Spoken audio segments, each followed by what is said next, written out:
हम ममता झा समस्त मिथिलावासी गोर लागै छी। लगनी गाबऽ जा रहल छी। जय मिथिला, जय मैथिली, जय माँ जानकी। पिया परदेस गेला सब सुखालय गेला, रोपी गेला मुआ के गाछ हे सखे। पिया परदेस गेला सब सुख लय गेला, रोपी गेला आमुआ के गाछ हे सखे।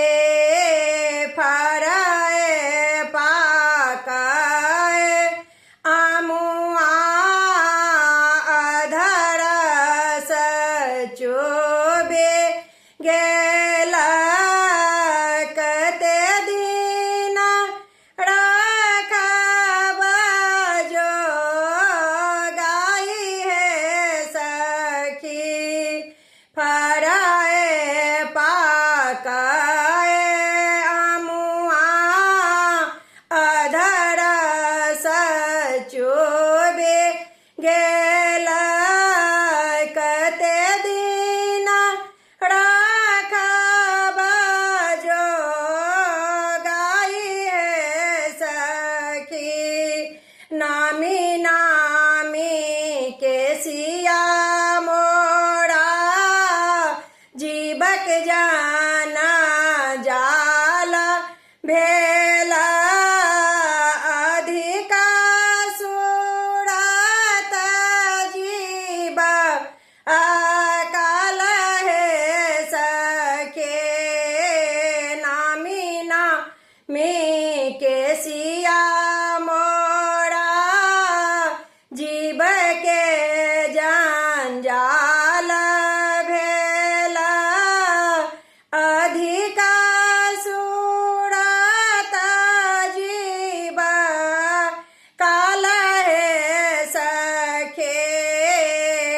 कमोन होइए जमीन धसे मरिता हो, नहीं त जहर बिखा खाई हे सखे।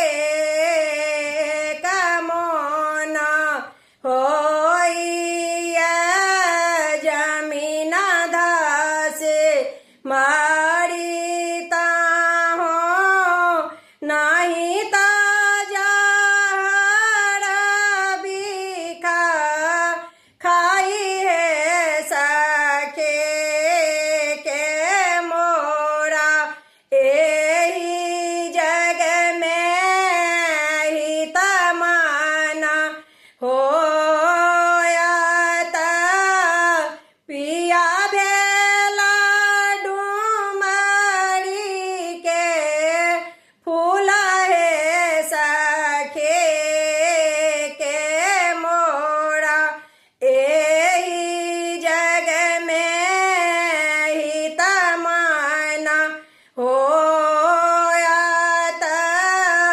पिया भेला डुमरी के फूल हे सखी। धन्यवाद।